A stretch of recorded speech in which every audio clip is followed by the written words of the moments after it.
आमची यानंतरची उद्घोषणा लगेचच. आकाशवाणी पुणे केंद्र 7 वाजून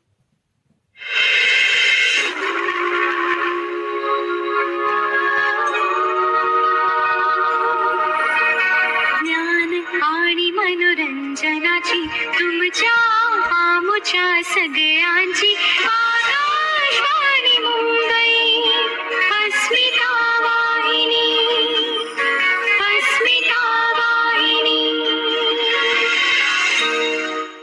श्रोते, सकाळचे 7:26 आणि 34 झाली आहेत. प्रसारित करत आहोत कार्यक्रम एक भारत श्रेष्ठ भारत. एक भारत श्रेष्ठ भारत.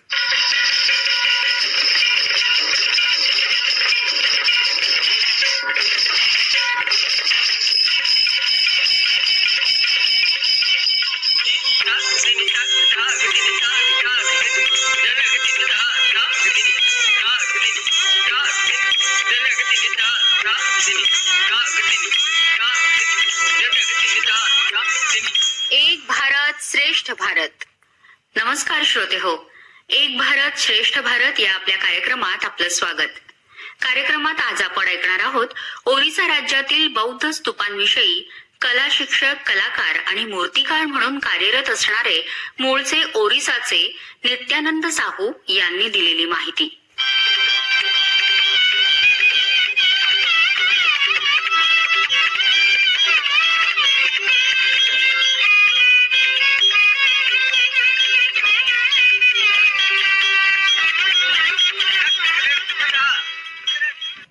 मेरा जन्मभूमि ओडिशा का परिचय कला से ही होता है. ओडिशा का प्राचीन नाम उड्र, कलिंग तथा उत्कल कहा जाता है. उत्कल शब्द का अर्थ उत्कृष्ट कला का देश.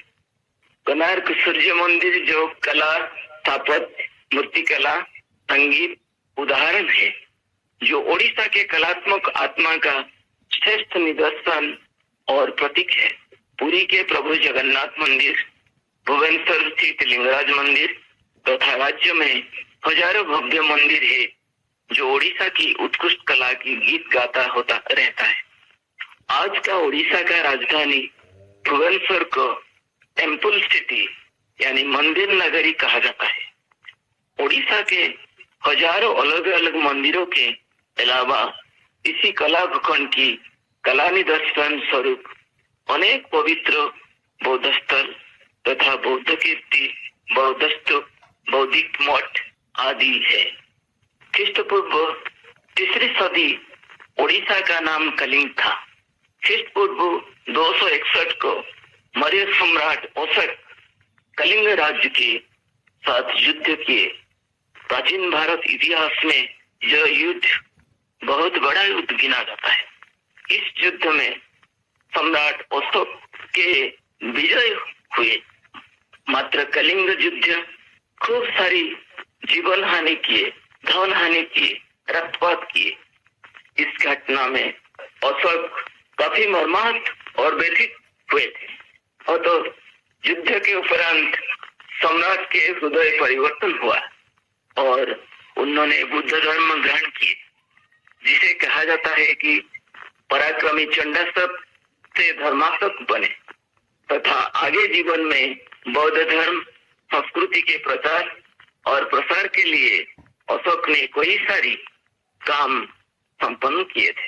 आंध्र प्रदेश के तट से पश्चिम बंगाल के तट तक का क्षेत्र प्राचीन बुद्ध स्थल और कीर्ति से भरा है.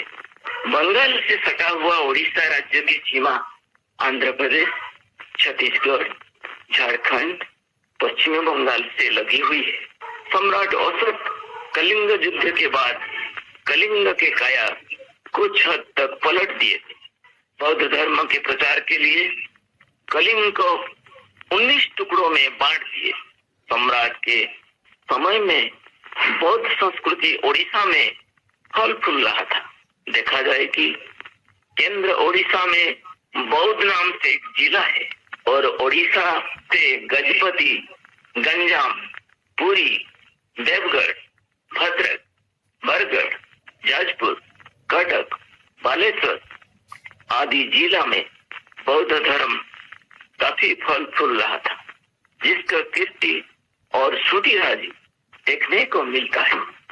उड़ीसा में अन्य मंदिरों आदि जैसा बौद्ध स्थल या बौद्ध कीर्ति आदि के बारे में अनेक यहाँ का लोगों या उड़ीसा बाहर का लोगों को पर्याप्त जानकारी नहीं है। फिर भी पुरातात्विक खनन से राज्य से 200 से अधिक बौद्ध स्थल पता चला है।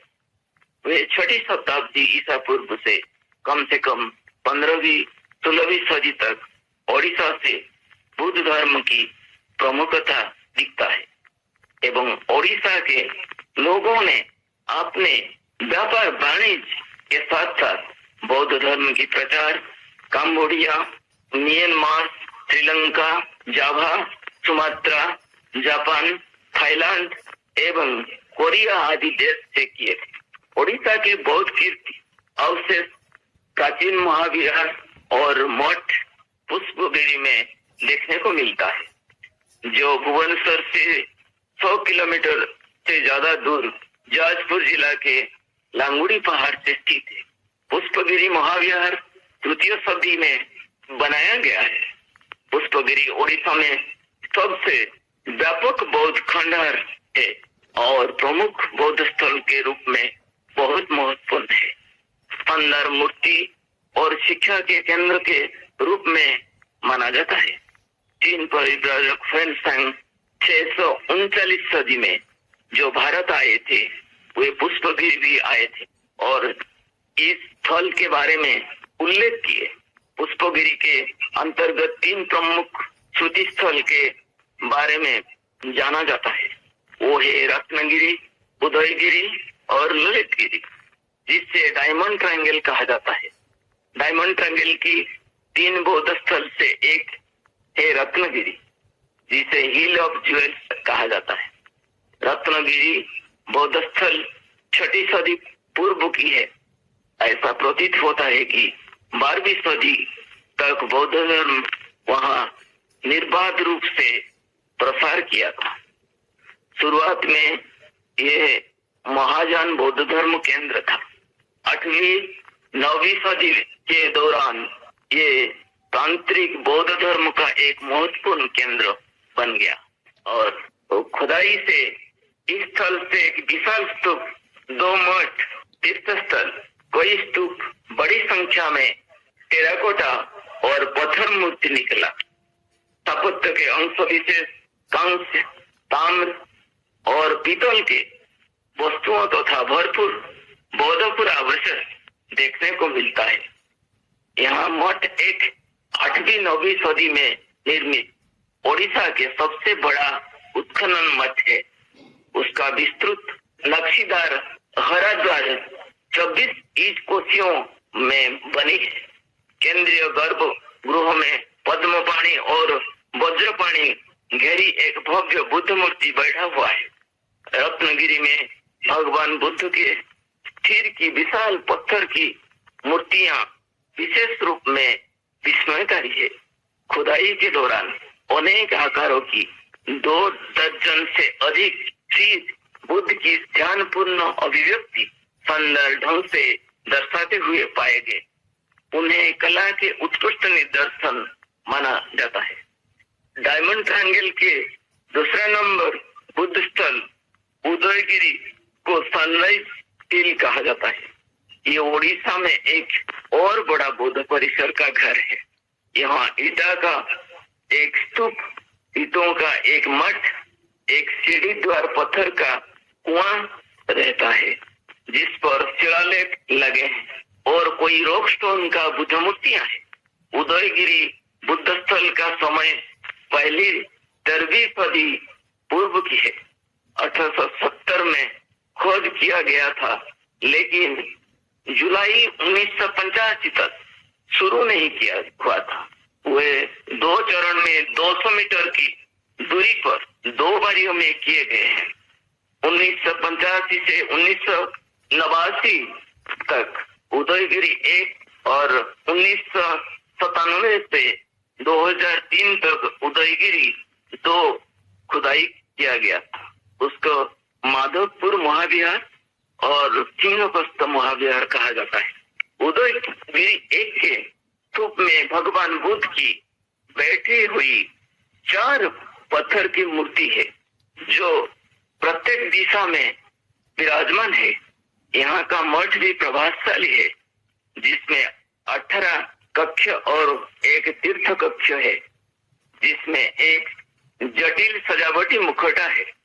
यहाँ खनन के बाद बौद्ध देवता एक कोई चित्र और पत्थर की मूर्तियां भी मिली है। उदयगिरी 2 में 13 कक्ष वाला एक विस्तृत मठ परिसर और भूमि स्पर्श मुद्रा में विराजमान बुद्ध की एक विशाल मूर्ति है। ये वास्तुकला की अपूर्व चमत्कार माना जाता है। इस मठ के बारे में जो अनोखा है वे इसके मंदिर के चारों ओर का रास्ता है जो उड़ीसा में किस अन्य मठ श्रुति स्थल से नहीं पाया जाता है।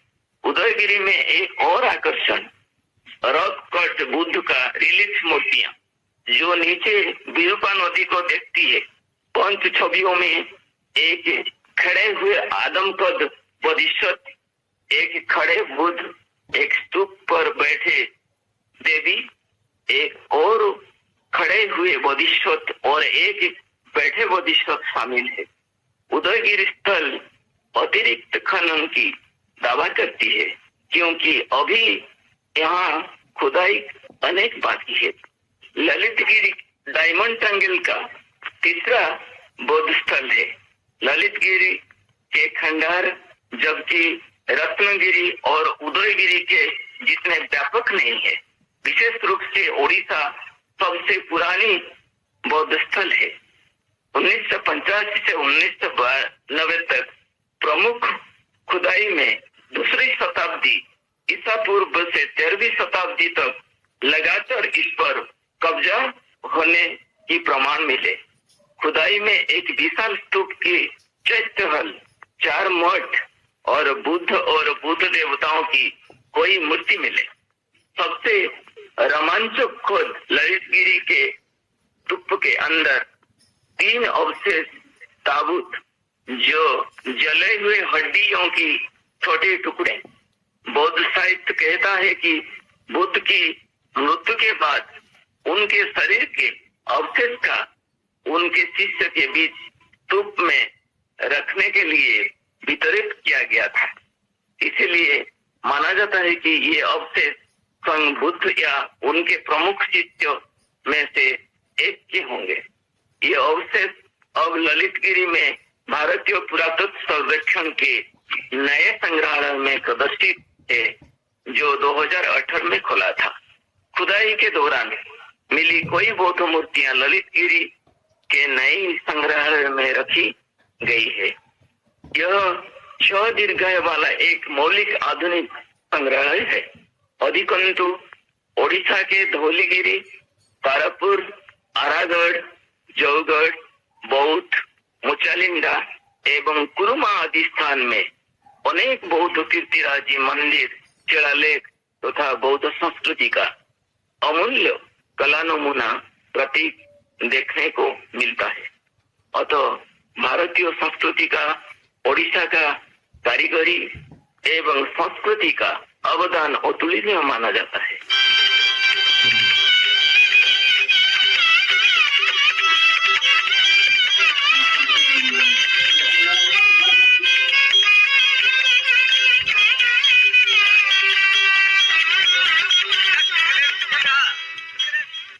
श्रोतेहो, एक भारत श्रेष्ठ भारत या आपल्या कार्यक्रमात आत्ताच आपण ओरिसा राज्यातील बौद्ध स्तूपांविषयी कला शिक्षक, कलाकार आणि मूर्तिकार म्हणून कार्यरत असणारे मूळचे ओरिसाचे नित्यानंद साहू यांनी दिलेली माहिती ऐकली।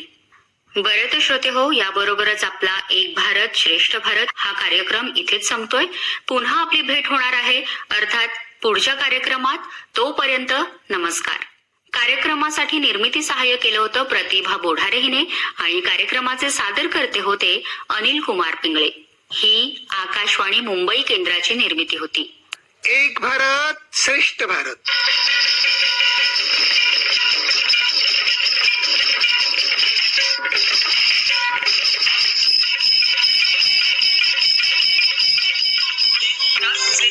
Dance,